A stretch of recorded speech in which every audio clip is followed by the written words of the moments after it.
हाँ तो दोस्तों, स्वागत है साइंस की एक नई क्लास में। आज की इस क्लास में हम लोग अपना एक नया चैप्टर शुरू करेंगे जिसका नाम है कार्बन एंड इट्स कंपाउंड्स। ठीक है बेटा, आज की क्लास में हम लोग जानेंगे कार्बन की कुछ प्रॉपर्टीज़। तो चलिए आज की क्लास शुरू करते हैं। हमारा जो कार्बन है ये एक नॉन मेटल है। उसके बाद बेटा इसकी नेक्स्ट प्रॉपर्टी क्या हमें पता है, वो है इसका एटॉमिक नंबर। एटॉमिक नंबर कितना होता है इसका? 6।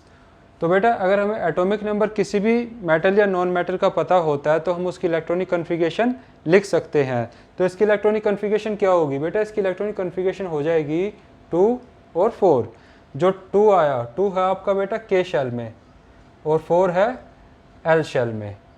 ठीक है, ये तो हो गई कार्बन की एक जनरल प्रॉपर्टीज़ की इसकी ये एक नॉन मेटल है, एटॉमिक नंबर क्या है और इलेक्ट्रॉनिक कन्फिगरेशन क्या है। अब बेटा बात कर लेते हैं कि जो कार्बन है वो हमारी अर्थ में कितने अमाउंट में प्रेजेंट है। तो बेटा जो हमारी अर्थ क्रस्ट है, जो हमारी अर्थ है, अर्थ के अंदर है बेटा 0.02%। ठीक है, अर्थ क्रस्ट के अंदर होने के बाद भी ये कुछ एटमॉस्फेयर में भी प्रेजेंट है। और बेटा अर्थ के एटमॉस्फेयर में कितने अमाउंट में है? वो है 0.03%। और जो अर्थ एटमॉस्फेयर में प्रेजेंट है वो बेटा किस फॉर्म में है? वो है हमारी CO2 गैस, हमारी कार्बन डाइऑक्साइड गैस की फॉर्म में कार्बन जो है एटमॉस्फेयर में प्रेजेंट है। अब बेटा देखो, अगर मैं इनका टोटल करूं 0.02 और 0.03, तो बेटा जो कार्बन का टोटल अमाउंट है हमारी अर्थ पे वो है 0.05%। इतनी कम अमाउंट में होने के बावजूद भी कार्बन के कंपाउंड्स पूरी नेचर में सबसे ज़्यादा मिलते हैं। हमारी ह्यूमन बॉडी से लेके हमारे जो फर्नीचर होता है, जो वुड है, उसमें बेटा कार्बन होता है। अब बेटा इतनी कम अमाउंट में होने के बाद भी कार्बन के इतने ज़्यादा कंपाउंड्स क्यों होते हैं, वो हमें जानेंगे इस चैप्टर में कि कार्बन में ऐसी क्या प्रॉपर्टीज़ होती हैं जो कार्बन के कंपाउंड्स नेचर में सबसे ज़्यादा हमें मिलते हैं। अब बेटा एक कंसेप्ट रिवाइज करते हैं 9th क्लास का। जो हमारा एटॉमिक नंबर अगर 6 हो तो उसमें नंबर ऑफ़ इलेक्ट्रॉन्स और नंबर ऑफ़ प्रोटॉन्स कितने होंगे? बेटा हम लोगों ने पढ़ा था जो नंबर ऑफ़ इलेक्ट्रॉन्स हैं, number of electrons is equals to number of protons is equals to atomic number। मतलब क्या हुआ बेटा? जिस भी मेटल या नॉन मेटल का जो भी एटॉमिक नंबर होगा उसमें बेटा उतने ही प्रोटॉन्स होंगे और उतने ही इलेक्ट्रॉन्स होंगे। अब बेटा प्रोटॉन्स पे हमेशा प्लस चार्ज होता है और इलेक्ट्रॉन्स पे माइनस चार्ज होता है। ठीक है, जो प्रोटॉन्स हैं वो कहाँ मिलते बेटा? वो होते हैं न्यूक्लियस के अंदर, जो एटम के बिल्कुल सेंटर में होता है। और जो इलेक्ट्रॉन्स हैं वो बेटा शेल्स में रिवॉल्व करते रहते हैं। जैसे फर्स्ट शेल है K, सेकंड हो गई L एंड ऐसे सो ऑन। ठीक है, जो इलेक्ट्रॉन्स हैं वो बेटा इनमें रिवॉल्व करते रहते हैं। अब बेटा एक क्वेश्चन अराइज होता फिर कि जो कार्बन है, कार्बन अपने बॉन्ड्स या अपने कंपाउंड्स कैसे बनाता है। ठीक है, पिछले चैप्टर में हम लोगों ने मेटल्स के कंपाउंड पढ़े थे। जो मेटल्स होते हैं बेटा, मेटल्स अपने बॉन्ड्स कैसे बनाते हैं? मेटल्स अपने बॉन्ड्स बनाते हैं with the help of ionic bonds. ठीक है, मेटल के बॉन्ड्स कैसे होते हैं? वो होते हैं बेटा आयनिक बॉन्ड्स। लेकिन जो हमारा कार्बन है, कार्बन एक नॉन मेटल है, तो क्या बेटा कार्बन आयनिक बॉन्ड्स बना सकता है? ये क्वेश्चन अराइज होता है। अब बेटा ये दोनों क्वेश्चन एक तरह से सेम नेचर के हैं। पहले हम पूछते हैं how does carbon make it's bonds, इसमें हम लोग बताएं कार्बन अपने बॉन्ड्स कैसे बनाता है।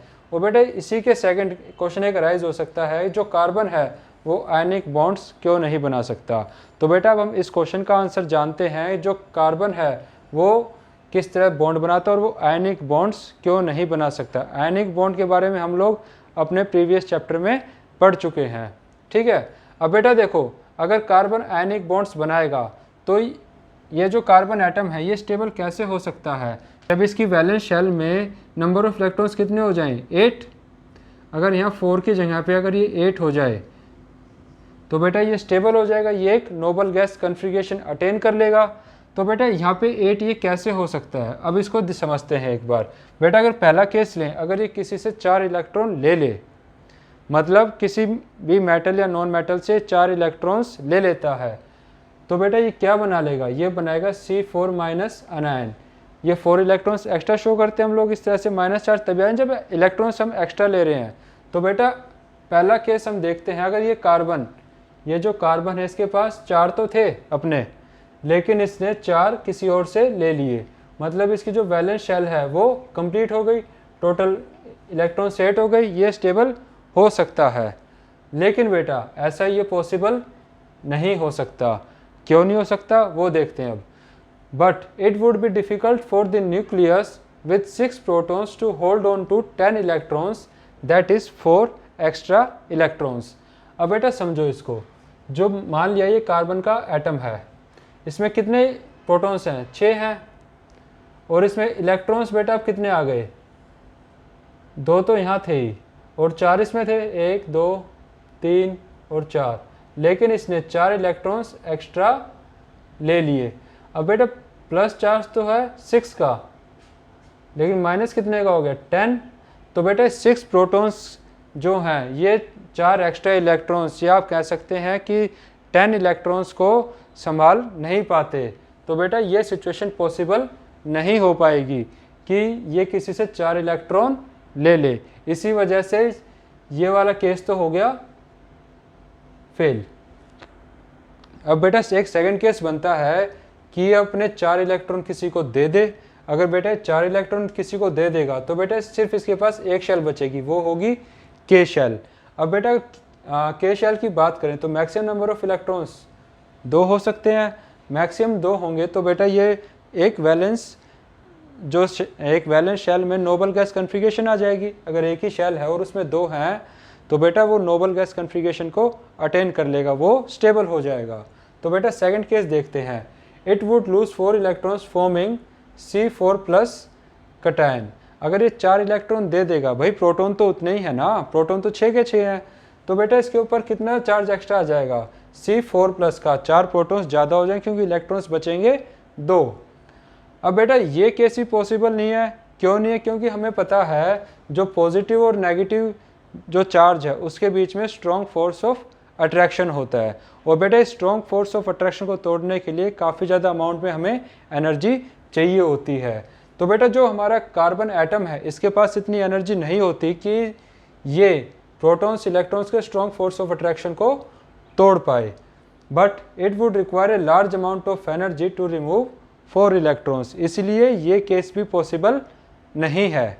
तो बेटा ये तो काफ़ी बड़ी समस्या हो जाएगी कार्बन के लिए कि भाई ना तो वो इलेक्ट्रॉन दे सकता है ना वो इलेक्ट्रॉन ले सकता है, लेकिन फिर भी उसके सबसे ज़्यादा कंपाउंड्स हमारी नेचर में हमें मिलते हैं। तो बेटा जो कार्बन है ये अपनी इस प्रॉब्लम को कैसे ओवरकम करता है? बेटा कार्बन अपनी प्रॉब्लम को ओवरकम करता है by the sharing of its electrons. ये बेटा फिर क्या करता है? ये अपने इलेक्ट्रॉन्स को शेयर करता है, क्योंकि भाई इसने देख लिया ना तो ये इलेक्ट्रॉन्स किसी से ले सकता है ना किसी को दे सकता है। तो बेटा इसने अपनी प्रॉब्लम का सॉल्यूशन निकाला, और वो सॉल्यूशन क्या मिला इसे कि मैं अपने इलेक्ट्रॉन्स को दूसरे मेटल्स या नॉन मेटल्स के साथ शेयर करूं। ठीक है बेटा, ये तो हो गया हमारा कि जो हमारा कार्बन है वो किस तरह से अपने कंपाउंड्स बनाएगा। ठीक है बेटा, एक बार आप लोग वीडियो को पॉज करके इसको अपनी कॉपी में नोट डाउन कर लो। इसके बाद हम आगे बढ़ते हैं कि ये जो शेयरिंग ऑफ इलेक्ट्रॉन से जो बॉन्ड्स बनते हैं इनको हम किस नाम से जानते हैं। ठीक है बेटा,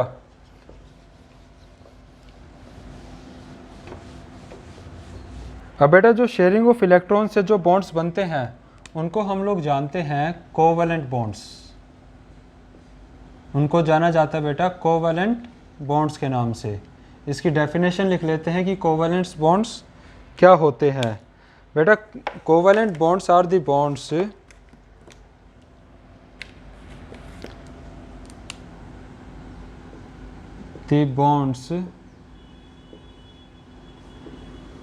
formed by sharing of electrons between same or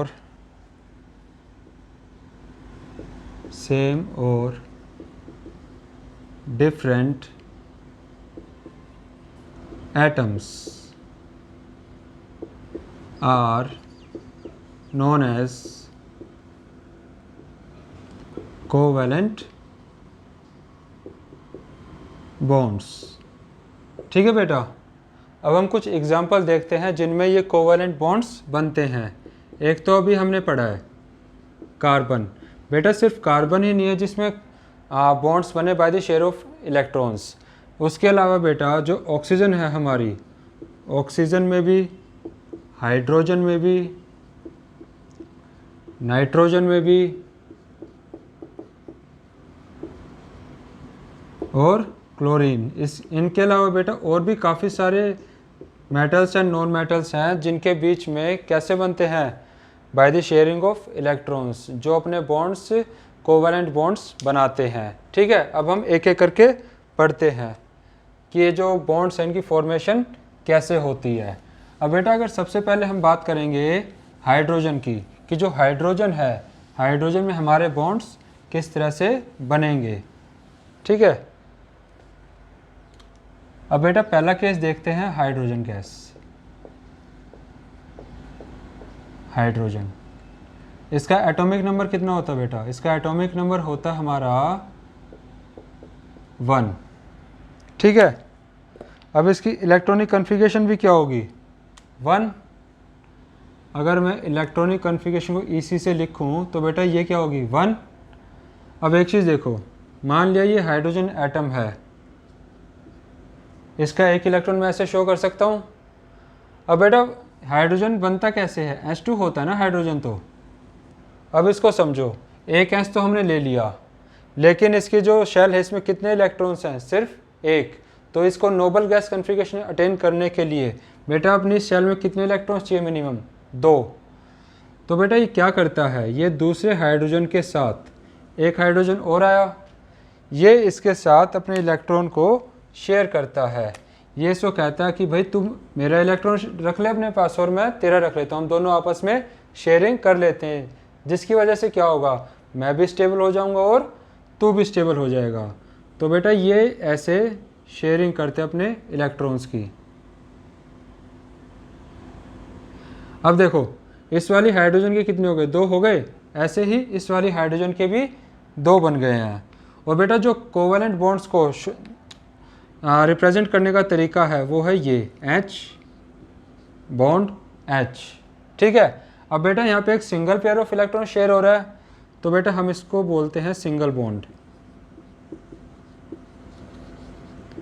ये है बेटा सिंगल बॉन्ड, क्योंकि यहाँ पे सिर्फ 1 पेयर ऑफ इलेक्ट्रॉन शेयर हो रहे हैं। ठीक है बेटा, अब हम अपने सेकंड केस पे चलते हैं। सेकंड केस है बेटा हमारा ऑक्सीजन का। ऑक्सीजन की एटॉमिक नंबर कितनी होती है बेटा? ऑक्सीजन का एटॉमिक नंबर कितना होता है? एटॉमिक नंबर होता है इसका 8।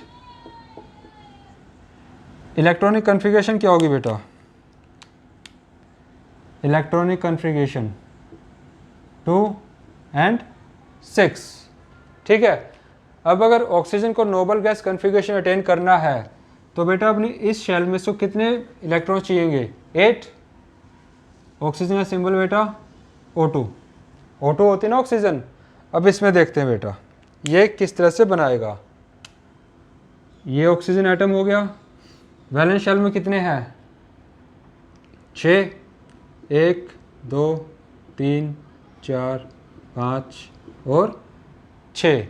अब इसको अगर नोबल गैस कॉन्फ़िगरेशन अटेन करनी है तो इसको 2 इलेक्ट्रॉन्स एक्स्ट्रा चाहिए। तो बेटा क्या करता है, ये एक दूसरे ऑक्सीजन एटम के पास जाता है और इसको क्या बोलता है कि भाई क्यों ना हम दोनों अपने 2-2 इलेक्ट्रॉन्स को आपस में शेयर कर लें, जिसकी वजह से मैं भी स्टेबल हो जाऊं और तू भी स्टेबल हो जाए। तो बेटा यहाँ पे क्या करते हैं, यहाँ पे ये इलेक्ट्रॉन की शेयरिंग करते हैं। अब इसने हमने 2 इलेक्ट्रॉन्स इसके साथ शेयर कर लिए। तो बेटा शेयर करने के बाद देखो 1 2 3 4 5 6 7 8, इसके 8 पूरे हो गए, इसने नोबल गैस कॉन्फ़िगरेशन अटेन कर ली।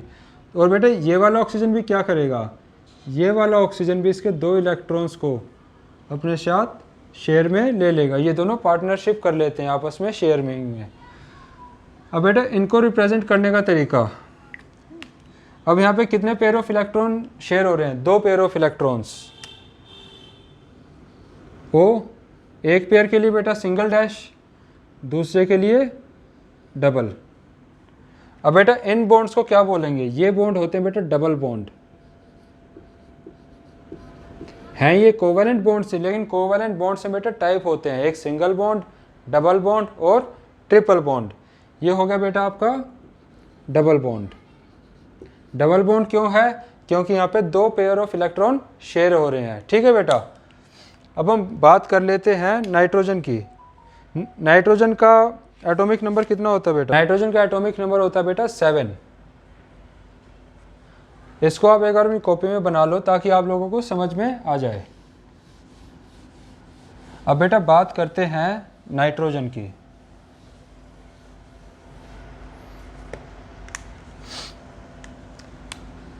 थर्ड केस बेटा बात कर लेते हैं एक बार नाइट्रोजन की। नाइट्रोजन में कोवेलेंट बॉन्ड्स कैसे बनते हैं, इसका एटॉमिक नंबर कितना होता है, इसका एटॉमिक नंबर होता है बेटा 7। इसकी इलेक्ट्रॉनिक कन्फिगरेशन क्या होगी, 2 and 5 हो गए ना 7। और बेटा इसका सिंबल क्या होता है N2। नाइट्रोजन गैस को ऐसे रिप्रेजेंट करते हैं। अब इसमें देखते हैं बेटा इसमें कैसे शेयरिंग हो रही है।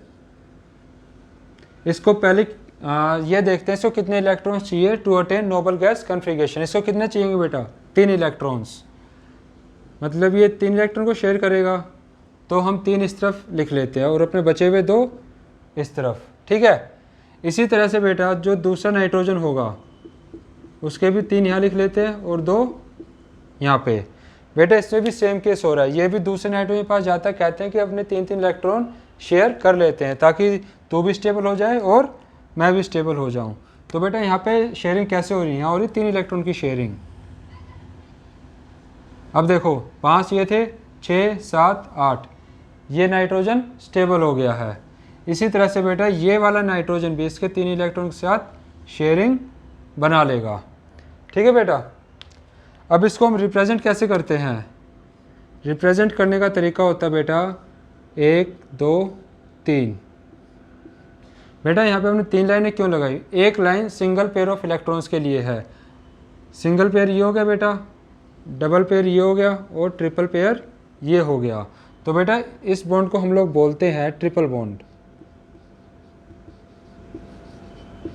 Triple bond.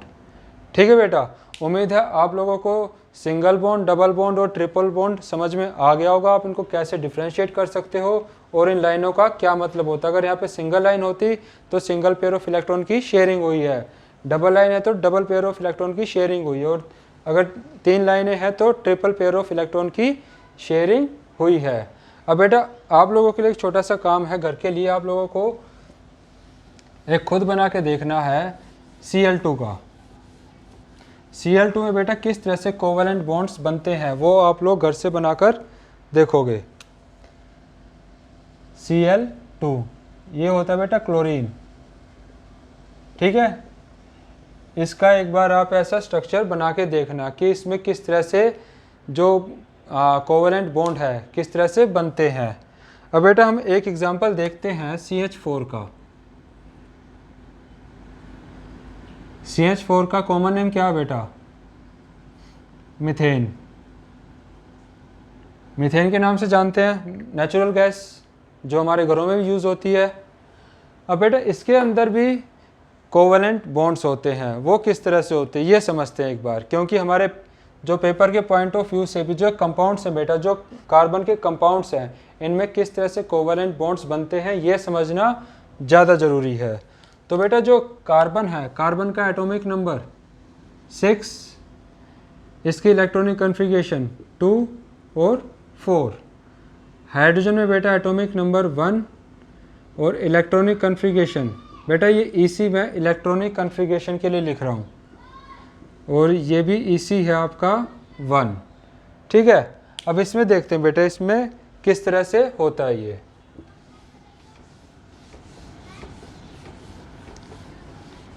बनाने का तरीका हमें पता है। सबसे पहले हम लोग बनाएंगे अपना एटम जो है कार्बन। अब इसके वैलेंस शेल में कितने इलेक्ट्रॉन्स हैं, इसमें है बेटा 4, तो अपने 4 इलेक्ट्रॉन को शो करते हैं, 1 2 3 और 4। ठीक है बेटा। अब उसके बाद हम बात करते हैं हाइड्रोजन की। हाइड्रोजन में कितने वैलेंस शेल में? 1। मान लिया हाइड्रोजन के एटम्स डॉट से रिप्रेजेंट करते हैं। ठीक है बेटा, ये भी इलेक्ट्रॉन डॉट स्ट्रक्चर है जैसे हमने पिछले चैप्टर में पढ़ा था। अब बेटा देखो यहाँ पे हाइड्रोजन कितने हैं? हाइड्रोजन है 4। तो बेटा हम 4 हाइड्रोजन लिख लेते हैं और उनके जो वैलेंस शेल में इलेक्ट्रॉन्स है साथ में उसे बना लेते हैं। ठीक है। अब देखो बेटा इसमें कैसे शेयरिंग होती है। ये हाइड्रोजन इसके पास जाता है और इसके एक इलेक्ट्रॉन्स के साथ शेयरिंग कर लेता है।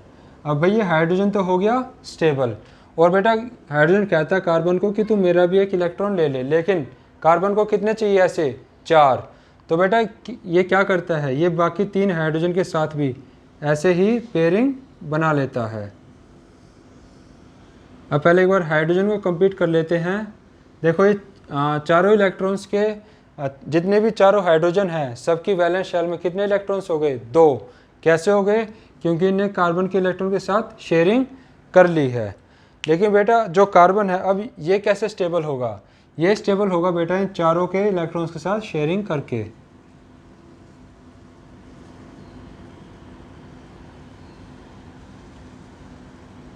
ये इस तरह से बना लेगा। ठीक है बेटा। अब अगर हम इसको सिंबॉलिक फॉर्म में रिप्रेजेंट करें तो इसको कैसे बनाएंगे? इसे लिखेंगे हम बेटा ऐसे, बीच में कार्बन, देखो सिंगल पेयर ऑफ इलेक्ट्रॉन्स है इसलिए सिंगल बॉन्ड, यहाँ आएगा H, एक H यहाँ पे, एक H यहाँ पे और एक H यहाँ पे। ठीक है बेटा, ऐसे रिप्रेजेंट करेंगे हम इसको सिंबॉलिक फॉर्म में। उम्मीद है आप लोगों को ये समझ में आ गया होगा। बेटा जैसे Cl2 बनाने के लिए दिया है, आपको एक और बनाना है घर पे NH3। बेटा इसको और बना के देखना है, इसका इलेक्ट्रॉन डॉट स्ट्रक्चर, ये भी आप लोगों के लिए एक होमवर्क है। ठीक है बेटा, एक बार इसका ट्राई करना और एक Cl2 का। हम बेटा अपनी आज की क्लास में सिर्फ यहीं तक रखते हैं। अब हम आगे का टॉपिक अगली क्लास में डिस्कस करेंगे। उम्मीद है आज ये जो टॉपिक हमने डिस्कस किया है आप लोगों को अच्छे से समझ में आया होगा। लेकिन फिर भी अगर किसी बच्चे कोई क्वेश्चन है या डाउट है इस टॉपिक के रिगार्डिंग तो आप लोग मुझसे अपने क्वेश्चन और डाउट शेयर कर सकते हो। शेयर करने का तरीका आप लोगों को पता है, कमेंट बॉक्स में मेंशन करके, और मैं कोशिश करूँगा आपके हर क्वेश्चन और हर डाउट को मैं क्लियर कर पाऊँ। एंड बेटा इन द एंड अगर आज की वीडियो पसंद आई हो so please like share and subscribe my channel. Thank you.